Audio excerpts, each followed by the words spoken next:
Introdução. O propósito desta gravação é comentar e condensar um dos livros mais assombrosos jamais escritos. Pense e Fique Rico, de autoria de Napoleon Hill, que tem exercido influência na vida, realizações e fortunas de mais pessoas do que qualquer outro livro jamais publicado. Em todo o mundo livre existem atualmente milhares de pessoas que têm triunfado em todas as linhas de trabalho e que hoje ocupam suas boas posições porque um dia encontraram e compraram um exemplar de Pense e Fique Rico. Qualquer uma delas estará disposta a confirmar isso, e com toda satisfação. Uma descoberta valiosa. Descobri pela primeira vez esse notável livro no outono de 1949. Ajudou-me a decidir de uma vez por todas como alcançaria a meta a que me tinha proposto. Unificou meu pensamento e abriu-me um caminho reto e claro até o ponto a que eu havia decidido chegar.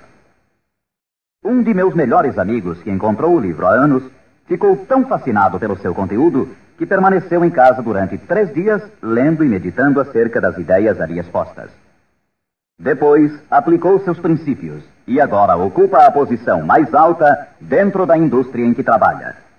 Por outro lado, tenho estado nos escritórios de altos executivos e tenho escutado dirigentes de empresas famosos mundialmente, alguns com idade suficiente para serem meus pais. Todos eram unânimes em afirmar que, após terem lido Pense e Fique Rico, seus negócios passaram a caminhar muito melhor. Qual é o segredo desse livro tão assombroso? Por que, entre milhares de livros sobre autoajuda, ele tem se mantido como a obra-prima mais destacada? Creio que para compreender o porquê, vocês teriam que conhecer Napoleon Hill, tanto quanto eu. Com certeza, não foi ele o primeiro homem que se rebelou contra a pobreza e contra a interminável luta ante a falta de orientação que via em seu redor quando ainda era um rapaz. Nem tampouco foi o primeiro a escrever sobre a matéria, mas possuía 2 habilidades únicas, altamente desenvolvidas, que raramente são encontradas num homem. A primeira era a maneira como focalizava seu tema. Hill procurava soluções para o êxito da mesma forma como um cientista busca trazer à luz da razão um segredo da natureza. Tratava de descobrir as formas do sucesso de igual maneira como Thomas Edison investigava os processos para chegar à luz elétrica, sem descanso, implacavelmente, até que a verdade, que sempre esteve ali, lhe foi revelada. Sua segunda virtude importante era a habilidade ou destreza para escrever sobre suas deduções, de tal forma que eram compreendidas intelectualmente num instante. Mas talvez o mais importante para este assunto em especial é que eram compreendidas também emocionalmente. O poder de modificar vidas. Quando alguém lê a última página de Pense e Fique Rico, já é um homem diferente. Um homem que se coloca de pé ao terminar a leitura e já começa a demonstrar as modificações que sofreu. Para ele, desapareceram as situações angustiosas, cheias de frustração e autoimpostas. Para ele, o caminho está livre. É um homem agora possuidor de uma singular capacidade de converter os sonhos em realidade, as ideias em fatos. O destino, a fatalidade, os maus efeitos das circunstâncias exteriores não mais o afetam. De passageiro do barco da vida, passou a capitão, traçando rumos e decidindo vidas. Para entender esse livro, temos inicialmente de compreender a realidade, o princípio ou filosofia que se estende como estrutura básica da obra. A menos que, seja o que for que você construa, esteja baseado na verdade, acabará com a estrutura caída e espalhada ao seu redor, como a armadura dos antigos guerreiros de Homero. O que não é baseado na verdade não pode sustentar-se. Não pode suportar a prova do tempo. A razão pela qual Pense e Fique Rico tem resistido à prova do tempo é porque repousa sobre uma base ampla e sólida, da qual se origina todo o sucesso do homem. O fato puro e imutável de que tudo começa com uma ideia. Um estado da mente. É uma filosofia baseada no fato de que a riqueza de qualquer classe começa com o que o autor chama de estado da mente. Pode-se começar sem nada mais que pensamentos, ideias, planos organizados ou algo semelhante. Os pensamentos são fatos. Fatos incrivelmente poderosos quando se agregam a propósitos, persistência e um desejo ardente de transformá-los em objetos materiais ou riqueza, considerando como tal aquilo que você pode desejar. Os sábios têm dito desde há muitos séculos, e há pouco Charles Asserami escreveu: a verdade é que a mente humana é um organismo tão real como qualquer músculo do corpo, mas muito maior em força e potencial, e assim como a fibra muscular pode reforçar-se para conseguir conquistas incríveis. Assim, pois, esta é a verdade na qual se baseia Pense e Fique Rico. Se você sabe o que quer, e se o quer com força suficiente para alcançar o tipo de persistência que não se pode conter, com toda certeza você conseguirá o seu ideal. Controlando sua mente, você controlará seu destino aqui na Terra. 2 passos para o sucesso. Tendo em vista os princípios acima, falaremos adiante sobre os famosos 13 passos rumo à riqueza, tal como Napoleon Hill menciona em sua obra, lembrando sempre que riqueza é qualquer coisa que você possa desejar. Entretanto, antes peço permissão para fazer 2 indicações importantes. A primeira é que é necessário ter-se em mãos um caderno de anotações, todas as vezes em que se ouvir esta gravação, a fim de anotar os pontos mais importantes. A segunda é que esta gravação foi idealizada para seu uso pessoal, acompanhando sua própria e estimulante jornada. Usar esta gravação para um grupo resultará apenas em auxílio temporário. Assegure-se de ter seu próprio exemplar, a fim de ouvir estas orientações, vez por outra, nos momentos especiais em que se sentir fora de rota. E agora, os 13 famosos princípios de Napoleon Hill. Primeiro princípio: desejo. Ponto de partida para todo sucesso. Primeiro passo para a riqueza. É aqui, precisamente aqui, que frequentemente tropeçamos num obstáculo. Algumas pessoas dirão: sei o que quero, mas como consegui-lo? Mais tarde, entraremos na questão da dúvida, mas de uma vez por todas esclareçamos se é possível ou não alcançar-se o que se deseja com toda a alma. Creio que Emerson expressou-se muito bem quando escreveu: nada existe pelo capricho da natureza. O fato de existir um desejo indica que os meios para realizá-lo existem na mesma criatura que o sente. Em outras palavras, não poderíamos ter um desejo sem que sua satisfação não fosse possível. Cada um de nós tem uma espécie de guia em seu interior, e nossos desejos se modificam segundo nossa capacidade e inclinação. Não importa o que você deseja, se o quer com toda a sua alma. Você o conseguirá, pois é inevitável. O desejo é uma obrigação. Em Pense e Fique Rico, Hill cita um exemplo após outro de que seu desejo ardente nada mais é do que uma espécie de retrato fiel do que você chegará a ser um dia. Portanto, determine agora mesmo e com firmeza o que você mais deseja, porque senão, como disse Helvécio, destruindo o desejo, destrói-se a mente. Todo homem sem paixões não tem em seu interior nem princípio de ação, nem motivo para agir. Uma boa forma de saber se em realidade você tem ou não um desejo ardente é examinar a maneira como procura alcançá-lo. Se você vai atrás daquilo que crê desejar, como se estivesse ensaiando, com timidez, com intenção de ir só se for seguro, não tem absolutamente um desejo ardente. Nunca chegará à segunda base se ainda mantém um pé na primeira. Entretanto, se está disposto a queimar etapas atrás de si, dizendo de uma vez para sempre: isto é o que desejo e o farei de qualquer maneira, então você tem realmente o desejo que o conduzirá ao pleno sucesso. Com esse tipo de resolução, você será capaz de levantar-se após os tropeços que lhe sucederem. As únicas pessoas que não cometem erros são as que nunca tentam nada. Os tímidos são como afluentes de um lago. Nunca se aventuram ao mar amplo e profundo. Esses mesmos princípios atuarão sobre qualquer coisa que você deseje. Um lar harmonioso, uma carreira com mais êxito ou mesmo mais dinheiro para cuidar melhor de sua família e prevenir-se para os anos futuros. Para obter sua parte na prosperidade que o espera mais adiante, Napoleon Hill oferece a você a seguir 6 passos práticos e precisos. 6 passos vitais. Primeiro, fixe em sua mente a quantidade exata de dinheiro que deseja. Não é suficiente dizer: desejo muito dinheiro. Seja preciso com relação à quantidade. Existe uma razão psicológica quanto a essa precisão e que será abordada posteriormente. Segundo, determine com exatidão o que se propõe a dar em troca do dinheiro que deseja. Não é possível obter-se algo a troco de nada.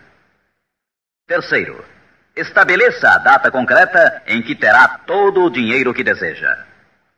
Quarto, idealize um plano definido para levar a cabo o seu desejo e dê início imediatamente. Quinto, coloque todas essas ideias no papel. A quantidade de dinheiro que deseja, o que dará em troca, a data exata e descreva claramente o plano idealizado. Sexto, leia sua manifestação escrita em voz alta pelo menos 2 vezes ao dia. Uma vez, imediatamente antes de deitar-se à noite, e outra, ao levantar-se pela manhã. Enquanto lê, sinta-se, veja-se e creia-se como se já tivesse o dinheiro, ou seja, qual for o seu objetivo. É importante que você siga estas instruções ao pé da letra. Ouça diversas vezes esta parte da gravação até que a conheça muito bem, pois o desejo é o mais importante dos 13 princípios. Este capítulo do livro termina com as seguintes palavras: através de algum estranho e poderoso princípio de química mental, ainda desconhecido, o impulso do desejo é envolvido por algo que não reconhece palavras tais como impossível e não aceita o fracasso como realidade. Segundo princípio, fé. A fé é imprescindível para o sucesso. Você jamais teria pensado em seu desejo principal se a fé não estivesse presente dentro de sua mente. Às vezes, você poderá encontrar dificuldades em ter fé em si próprio, mas tenha a certeza de que encontrará muita fé nesses princípios. Use-os, portanto. Vejamos o que Napoleon Hill diz sobre a fé. A fé é um estado de espírito que pode ser induzido ou criado por meio de afirmações ou instruções repetidas à mente subconsciente através do princípio da autossugestão. Isto significa nem mais nem menos que uma sugestão pode ser implantada por você mesmo, conscientemente, assim como uma autobiografia é uma história escrita por uma pessoa sobre si mesma. Projetando a imagem mental de você mesmo, tendo em destaque seu desejo principal e repetindo tal ação várias vezes, isso resultará na fé de que necessita. A fé é vital para o sucesso. O imperador Napoleão Bonaparte disse uma vez: todo andaime religioso se desarruma como um edifício em ruínas ante uma só palavra: fé.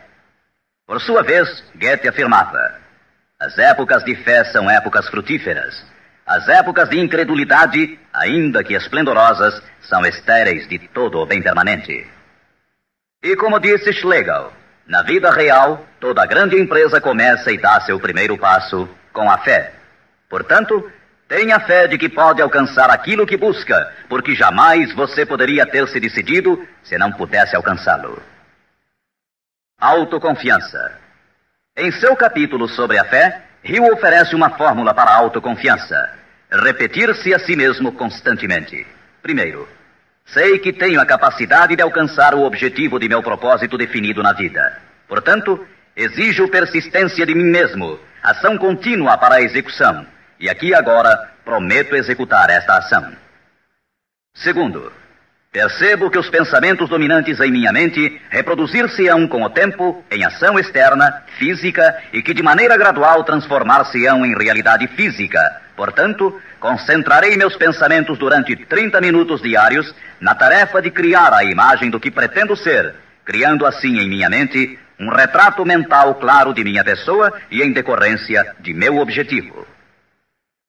Terceiro, sei que através do princípio da autossugestão, qualquer desejo que alimente com persistência em minha mente buscará com o tempo a maneira, através de meios práticos, para alcançar o objetivo que há por detrás dele. Portanto, dedicarei 10 minutos de cada dia para exigir de mim mesmo o desenvolvimento da autoconfiança. Quarto, detalharei por escrito os objetivos principais e concretos de minha vida.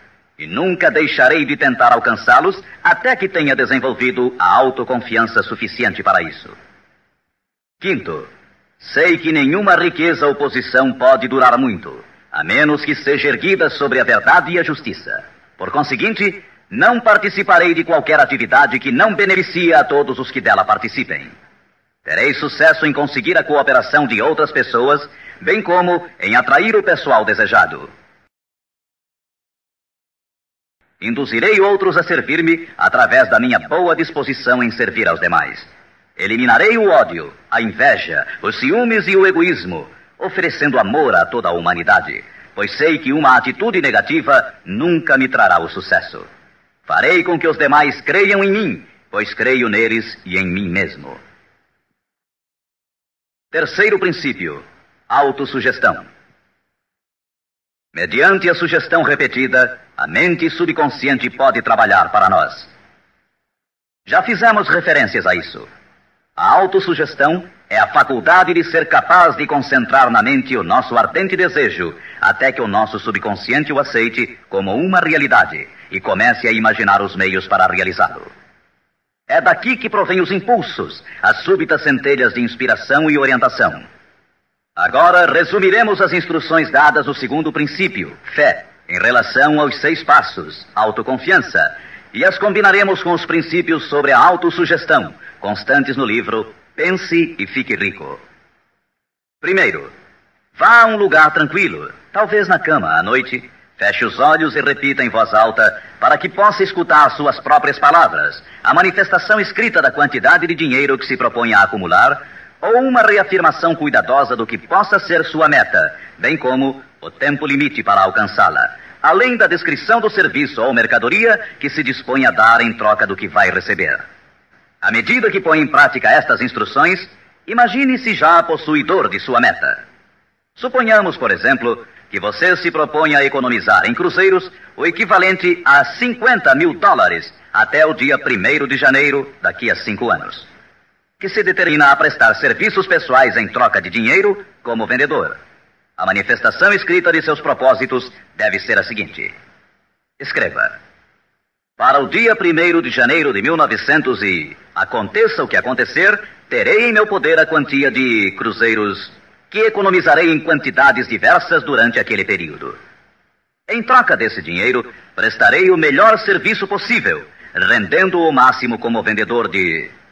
Escreva aqui o produto que se propõe a vender ou qualquer coisa que você faça para ganhar a vida.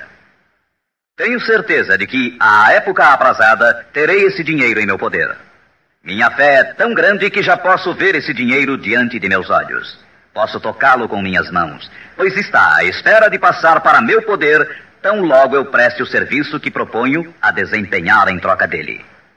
Estou preparando um plano para acumular esse dinheiro e o seguirei à medida que o receba.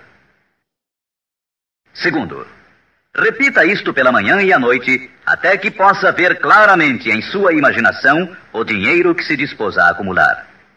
Terceiro, coloque uma cópia do que escreveu onde possa vê-la dia e noite, quando se deitar ou levantar-se, até que possa recordá-la perfeitamente. Ao se dispor a colocar em prática estas instruções, você estará aplicando o princípio da autossugestão. Quarto princípio: conhecimento especializado.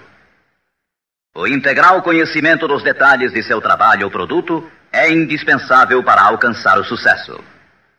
Neste princípio, Hill destaca um ponto muito importante. O conhecimento constitui uma força somente quando está organizado num plano concreto de ação e dirigido a um fim definido. Ele nos diz: antes que você possa estar seguro de sua capacidade de transformar o desejo em seu equivalente monetário, necessitará de conhecimento especializado do serviço, mercadoria ou profissão que se dispõe a oferecer em troca. Talvez você precise de muito mais conhecimento especializado do que tem, ou do que pode adquirir normalmente. Se for essa a situação, poderá resolver o problema mediante a utilização de um sistema que chamaremos de grupo mental. Mais tarde explicaremos do que se trata, mas por enquanto, reconheça que tem de aprender tudo o que possa sobre sua especialidade. Assim, dedique parte do tempo a cada dia para assimilar mais e mais sobre o que você faz para seu sustento. Frequente cursos que existam sobre a matéria, bem como associe-se a homens que conheçam bem sua profissão. Quinto princípio: imaginação. A imaginação é literalmente a oficina onde se formam os planos criados pelo homem. O impulso e o desejo recebem forma e ação mediante a ajuda da faculdade imaginativa da mente. Foi dito que o homem pode criar tudo o que possa imaginar, como disse e ensina Napoleon Hill. Toda mente humana pode alcançar o que pode conceber e crer. A única limitação do homem dentro do razoável reside no desenvolvimento e emprego de sua imaginação e da subsequente motivação para a ação. A automotivação é a chave. Os maiores dirigentes de negócios, indústrias e finanças, os grandes artistas, músicos, poetas e escritores chegaram a ser os melhores porque desenvolveram a força da automotivação. Enquanto você desempenha seu trabalho diário, pense constantemente nos meios pelos quais poderia realizá-lo melhor, com maior eficácia. Pense nas modificações inevitáveis. Podem ser feitas agora? Se você sente limitações, lembre-se das palavras do famoso arquiteto Frank Lloyd Wright. A raça humana construiu com mais grandeza quando maiores eram as limitações e, portanto, quando mais era necessária a imaginação para construir. As limitações parecem ter sido sempre as melhores amigas da arquitetura. Quando você construir seu futuro partindo desse ponto de vista, não se preocupe com as limitações. Recorde que estas podem ser suas melhores amigas, posto que requerem imaginação se tivermos que nos levantar acima delas. E como disse Beecher, a alma sem imaginação é como um observatório sem telescópio. Sexto princípio: planejamento organizado.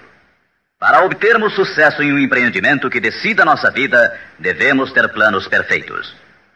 Se você já decidiu qual é o seu desejo, qual é a sua meta, organizemos agora um plano para sua realização, de acordo com um programa.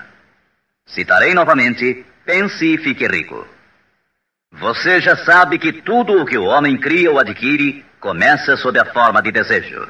Transforma-se depois, do abstrato ao concreto, na oficina da imaginação, onde se criam e se organizam planos para sua transição. Você tem que ter um plano.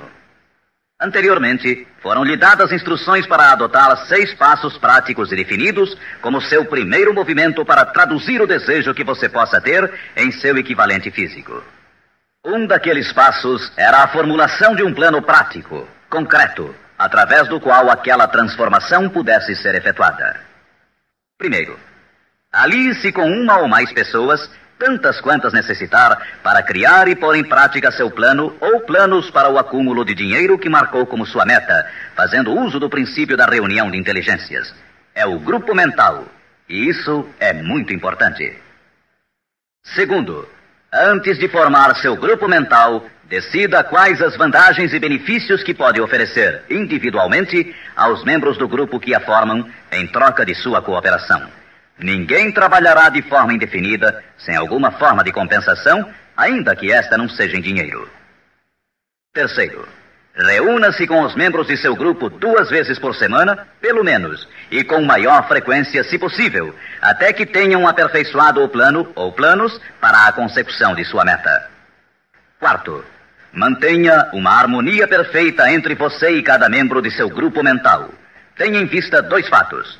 Primeiro, você está comprometido em um empreendimento de importância básica. Para obter sucesso, tem que ter planos perfeitos. Segundo, deve ter a vantagem da experiência, instrução, capacidade e imaginação naturais de outras mentes. Este é o método seguido por todas as pessoas que têm se sobressaído da média.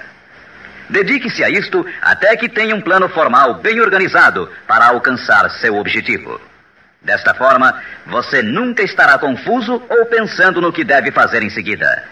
Cada manhã saberá com exatidão o que vai fazer e por que o fará. Adquira estas qualidades de dirigente. É neste capítulo de Pense e Fique Rico que Hill nos fala das características que deve ter o homem que dirige. Primeiro, determinação. Segundo, autocontrole. Terceiro, acurado senso de justiça. Quarto, exatidão nas decisões. Quinto, precisão nos planos. Sexto, hábito de fazer mais do que recebe como pagamento. Sétimo, personalidade agradável. Oitavo, simpatia e compreensão. Nono, domínio do detalhe. Décimo, boa disposição para assumir toda a responsabilidade. 11º, sentido de cooperação. O capítulo sobre planejamento organizado é um dos mais importantes do livro. Basta dizer que um homem sem plano é como um barco sem rumo. Não tem para onde ir e sofrerá um desastre quase inevitavelmente. 7º princípio, decisão. A demora, o oposto da decisão, é um inimigo que todo homem tem que vencer. A análise minuciosa de mais de 25 mil homens e mulheres que experimentaram fracassos revelou que a falta de decisão estava na cabeça da lista das 30 causas principais do fracasso. A análise de várias centenas de pessoas que haviam acumulado fortunas superiores a $1 milhão demonstrou o fato de que cada um deles tinha o hábito de tomar decisões com rapidez e lentamente modificá-las à medida que houvesse necessidade de uma alteração. As pessoas que fracassaram em acumular dinheiro, sem exceção, quase sempre tinham o hábito de tomar decisões com lentidão e depois modificavam-nas com rapidez e frequência. Ter um objetivo concreto torna mais fácil a tarefa de tomar decisões rápidas. Entre os inúmeros exemplos citados por Hill, um dos mais conhecidos é o caso de Henry Ford. Uma das qualidades mais destacadas daquele industrial era seu hábito de tomar decisões concretas com rapidez e depois modificá-las com calma. Esse modo de ser era tão pronunciado em Ford que lhe deu reputação de obstinado. Foi essa aptidão que o impulsionou a continuar fabricando seu famoso modelo T, o automóvel mais feio do mundo, mas naquele tempo o mais prático, apesar de todos os seus assessores e alguns dos compradores insistirem para que ele o modificasse. Talvez Ford tenha demorado muito em fazer as alterações, mas o resto da história é que sua firmeza de decisão produziu-lhe uma enorme fortuna, sem que fosse necessário modificar o modelo, e seguramente a companhia hoje não está pior por isso. Quando você tiver uma ideia, apegue-se a ela. As pessoas que fracassam, em sua maioria, geralmente se influenciam com facilidade pela opinião dos demais, deixando-se inclinar sem dificuldades. Permitem que os jornais e falatórios dos vizinhos pensem por elas, mesmo sabendo que as opiniões são as mercadorias mais baratas da terra. Siga seu próprio conselho ao colocar em prática os princípios aqui descritos, tomando suas próprias decisões e seguindo-as. Não faça confidências a ninguém, exceto aos membros do seu grupo mental, e tenha muito cuidado na seleção desse grupo, escolhendo somente aqueles que simpatizem e harmonizem totalmente com seus propósitos. Os amigos íntimos e familiares, ainda que isto não signifique que o façam constantemente, atrapalham com suas opiniões e, às vezes, por causa do ridículo. Milhares de homens e mulheres arrastam consigo complexos de inferioridade durante toda a vida, porque alguma pessoa bem intencionada, mas ignorante, destruiu toda a sua confiança através de opiniões ou expondo-as ao ridículo. Se uma decisão merece algo, você deve agarrar-se a ela até que a tenha desenvolvido completamente. 8º princípio, persistência. A força de vontade e o desejo, adequadamente combinados, constituem uma dupla irresistível. Segundo Hill, persistência é como a força de vontade e combina-se com o homem como o carvão ao aço. Em inumeráveis casos, a persistência tem sido a única diferença entre o sucesso e o fracasso. É a falta dessa qualidade, mais do que qualquer outra, que impede a grande maioria de triunfar. Tentam algo, mas tão logo o caminho se torna áspero, desistem. A experiência com milhares de pessoas tem demonstrado que a falta de persistência é uma fraqueza comum à maioria das pessoas. É um defeito que pode ser vencido pelo esforço. Se você quer realizar um determinado desejo, tem que formar o hábito da persistência. As coisas parecerão difíceis. Será como se já não houvesse razão para continuar. Tudo em você dirá que deve renunciar, que deixe de tentar. É precisamente então quando os homens se distinguem dos meninos. É aqui, exatamente quando se percorre essa distância extra e se continua adiante, que os horizontes se aclaram e os primeiros sinais da abundância que há de ser sua pela persistência começam a ser vistos. Com a persistência virá o sucesso. A persistência pode ser cultivada. A persistência é um estado mental, portanto, pode ser cultivada. Como todos os estados da mente, a persistência se baseia em causas definidas, e entre elas encontramos as seguintes. Primeira, unidade de propósito, saber o que se quer. Segunda, desejo. Terceira, confiança em si mesmo. Quarta, unidade de planos. Quinta, conhecimento preciso, saber que seu plano é firme. Sexta, cooperação. A simpatia, a compreensão e a cooperação harmoniosa dos demais tende a desenvolver a persistência. Sétima, força de vontade. Oitava, hábito. A persistência é resultado direto do hábito. Nono princípio, usar a força de seu grupo mental. Duas mentes que se unem nunca deixam de criar uma terceira força, invisível, intangível, que pode ser comparada a uma terceira mente. É neste capítulo que Hill descreve a importância de formar-se um grupo de pessoas que simpatizem com o seu desejo. Esse grupo mental pode ser integrado de 2 ou mais indivíduos que eventualmente possam ter planos semelhantes. Com a decorrência das reuniões, você perceberá muitas vezes, ao estar discutindo algo com outra pessoa, que de repente surgem-lhe boas ideias, que são resultado dessa associação. Ideias que nunca apareceriam sem ela. O mesmo sucede com a outra pessoa. Estimule seu pensamento. Grande quantidade de boas ideias tem brotado de mentes individuais como resultado de participação em grupo. Associar-se a pessoas para formar o grupo mental não deve ser confundido com o fato de deixar que outros pensem por você, mas é estimular seu próprio pensamento através da associação com outras mentes. Ninguém sabe tudo. Quanto mais afins sejam as mentes reunidas, mais informações interrelacionadas estarão disponíveis. As grandes ideias são uma combinação de informações análogas. Assim, você deve escolher os membros de seu grupo com cuidado. Assegure-se que sejam pessoas que você respeita e que trabalhem conscientemente. Todos se divertirão muito e alcançarão suas metas muito antes. 10º princípio, entusiasmo. O entusiasmo provém da canalização de todas as energias corporais em termos positivos e louváveis. É neste capítulo que Napoleon Hill descreve a importância da mulher. A mulher que quase sempre auxilia o homem que luta pela consecução de metas meritórias. A opinião de Hill é de que praticamente todo dirigente é homem cujos êxitos foram inspirados em grande parte por uma mulher. Quando as coisas andarem mal, e pode estar seguro que isso ocorrerá em algumas ocasiões, você ver-se-á abandonado até pelos que você pensava que eram seus amigos. Mas se você conseguiu uma boa mulher, nunca estará só. Ela sempre o impulsionará a recomeçar uma e outra vez se necessário, e lhe dará um novo entusiasmo que nasce de sua fé em você. Ter alguém a quem amar é ter alguém com quem compartilhar seu êxito e realizações, que lhe felicite com o elogio que todos necessitamos de vez em quando. Um homem pode chegar a triunfar sem sua esposa e sem filhos, mas a plenitude da alegria se obtém através deles. Cuide de sua esposa e filhos como de seu maior tesouro. 11º princípio, a mente subconsciente. A mente subconsciente consiste em um campo de consciência no qual são classificados e registrados todos os impulsos do pensamento que chegam à mente objetiva através de qualquer dos 5 sentidos. Da mente subconsciente, você pode aproveitar ou tirar os pensamentos como quem tira cartas de um arquivo.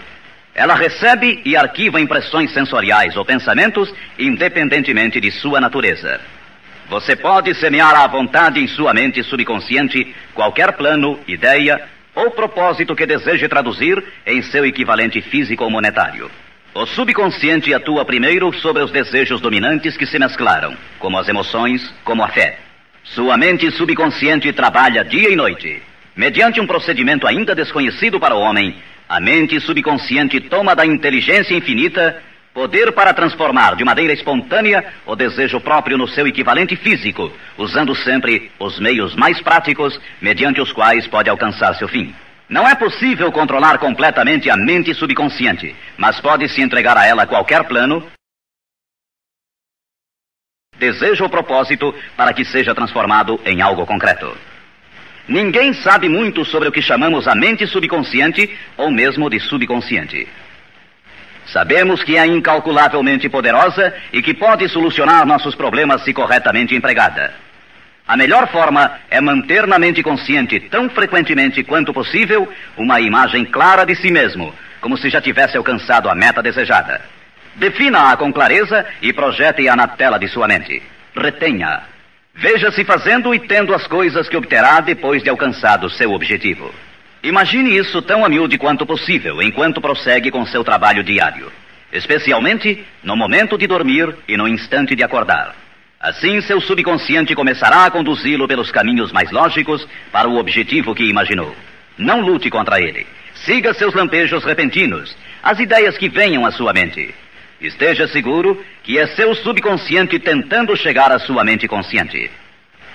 Se você prosseguir assim, ficará surpreso e encantado com as ideias maravilhosas que parecerão brotar do nada. As vidas dos grandes homens e mulheres que parecem milagrosas para as pessoas normais não são mais do que a expressa satisfação de seus ardentes desejos através de sua mente subconsciente. No princípio seguinte, falaremos mais sobre o sexto sentido, que parece controlar a vida dessas pessoas, mas somente dos que souberam condicionar sua mente subconsciente. O tempo não significa nada para o subconsciente. Um homem poderia trabalhar com firmeza em seu labor durante 40 anos e não conseguir alcançar o que é possível em 3 ou 4 anos, mediante a aplicação adequada desses princípios. Sua mente subconsciente não pode permanecer ociosa. Se você não implantar desejos dentro dela, quaisquer ideias que surgirem como resultado de seu descuido servirão de alimento para ela. Lembre-se que você vive no meio de todo o gênero de impulsos e pensamentos que chegam a seu subconsciente sem seu conhecimento. Alguns desses impulsos são negativos e outros positivos. Você deve evitar os impulsos negativos e ajudar a influenciar de maneira espontânea sua mente subconsciente mediante impulsos positivos de desejo. Quando conseguir isso, terá a chave que abrirá a porta para o subconsciente. Bulwer escreveu: o homem que triunfa sobre seus semelhantes é aquele que muito breve na vida discerne com clareza seu objetivo e caminha para ele com todas as suas forças. Inclusive, o próprio gênio não é mais do que a observação minuciosa reforçada pela consistência do propósito. Todo homem que observa atentamente e atua com firmeza converte-se inconscientemente em gênio. Há que se notar que foi dito inconscientemente. Saiba o que quer. Decida de uma vez por todas o que haverá de ser seu. Mantenha-se firme em seu rumo, impulsionado pela fé, e seu subconsciente fará o resto. 12º princípio: o cérebro. O cérebro possui a força mais maravilhosa, milagrosa, de maior potência que o mundo já conheceu. Se você tivesse acesso a toda a riqueza do mundo e pegasse apenas uma moeda, estaria fazendo mais ou menos o que muito provavelmente tem feito ao usar seu cérebro. Nada é mais lastimável no mundo do que a incompreensão da maioria das pessoas com relação ao potencial de seu cérebro e das mentes consciente e inconsciente, às quais está acoplado. Sua própria central elétrica. O número de linhas que ligam entre si as células cerebrais é igual ao algarismo 1, seguido por 15 milhões de zeros. Calcula-se que existem de 10 a 14 bilhões de células no córtex cerebral humano normal. É inconcebível, pois, que esta intrincada maquinaria deva existir com o único propósito de manter as funções físicas inerentes ao desenvolvimento e manutenção do corpo físico. O cérebro é o mecanismo que nos deu o avião supersônico, os satélites artificiais, os foguetes que adentram no espaço exterior, as artes, as ciências, etc. Tudo o que hoje sabemos, usamos e usaremos no futuro, tem saído desta pequena massa cinzenta que todos nós temos. Pode você duvidar, ainda que por um momento, de que pode trazer a você e aos seus o que quer que deseje aqui na Terra? É evidente que não conseguirá se admitir que sua força é como a de uma pessoa que deixa de agir, como aqueles que nem sequer pensaram nisso alguma vez. Deixe para o cérebro o trabalho que você decidiu realizar e veja como ele o executa. 13º princípio: o sexto sentido. O sexto sentido é o equipamento receptor através do qual chegam à mente ideias, planos e pensamentos que às vezes recebem o nome de lampejos repentinos ou inspirações. O sexto sentido pode ser descrito como sendo o sentido através do qual a inteligência infinita pode e efetivamente se comunica com o indivíduo de maneira espontânea e sem esforço algum por parte deste. Eis aqui a base desta filosofia.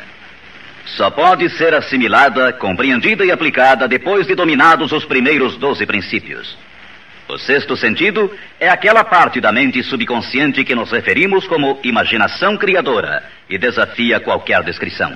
Por outro lado, torna-se difícil explicar o que seja para qualquer pessoa que não tenha dominado os demais princípios desta filosofia, o que estes princípios representam, porque falta a essa pessoa o conhecimento e a experiência com os quais possa comparar o sexto sentido. Este sentido pode ser adquirido. O sexto sentido não é algo que possa ser ligado e desligado à vontade. A capacidade de empregar essa enorme força chega pouco a pouco, através da aplicação dos outros princípios que esboçamos. Muitos indivíduos adquirem um conhecimento prático do sexto sentido antes dos 40 anos de idade. Entretanto, com maior frequência é adquirido depois de bem passados os 50, porque as forças espirituais com as quais está intimamente ligado o sexto sentido geralmente não amadurecem e chegam a ser utilizadas, senão através de vários anos de meditação, de autoanálise e de pensamentos corretos. Todavia, nada nos impede que comecemos a desenvolvê-lo desde agora, aplicando com entusiasmo os princípios que foram expostos até aqui. Lembre-se disto. O homem nada pode criar que não tenha gerado antes sob a forma de um impulso de pensamento, que vai se traduzindo em equivalente físico, ainda que seja pensamento espontâneo ou involuntário. Finalmente, recorde-se sempre deste conselho. Afaste o temor de sua mente, concentrando-se na imagem mental de sua meta, seu maior desejo, e vença. O que vários homens famosos acharam desta mensagem? Agora, quero mencionar que Pense e Fique Rico tem recebido a entusiasta aprovação de muitos dos maiores homens que existiram. Todos esses grandes homens aplaudiram e usaram os princípios de Napoleon Hill. Citarei somente alguns. Os presidentes dos Estados Unidos, William Howard Taft e Woodrow Wilson. F.W. Woolworth mencionou que havia aumentado muito sua cadeia de armazéns aplicando muitos destes princípios. Robert Dollar, que construiu uma grande companhia de navegação, escreveu: se há 50 anos tivesse usado esta filosofia, imagino que poderia ter feito tudo o que fiz na metade do tempo. Tenho esperança que o mundo a descubra e o recompense. Samuel Gompers disse: o domínio destes princípios é uma apólice de seguro contra o fracasso. John Wanamaker, o príncipe dos comerciantes, escreveu: sei que seus fundamentos são reais, porque os tenho aplicado em meu negócio há 30 anos. Também o aplicaram George Eastman, o maior fabricante de câmaras fotográficas do mundo, Thomas Edison, Luther Burbank, Theodore Roosevelt, E.M. Statler, John Rockefeller e muitos mais. Como é óbvio imaginar-se, as opiniões destes homens não poderiam ser compradas com todo o dinheiro do mundo. O que temos mencionado aqui pode mudar sua vida, pode trazer-lhe todas as coisas proveitosas que deseje na vida para você e sua família. Afaste-se da média, do medíocre e enderece seu rumo de acordo com os sonhos de seu coração. Estes 13 princípios não o decepcionarão nunca enquanto você os empregar. Sua grande oportunidade pode estar precisamente onde você se encontra agora. Siga estas instruções fielmente e o resultado aparecerá diante de você. A última recomendação de Napoleon Hill: não procure a oportunidade longe, mas sim a reconheça e aproveite-a onde você se encontra.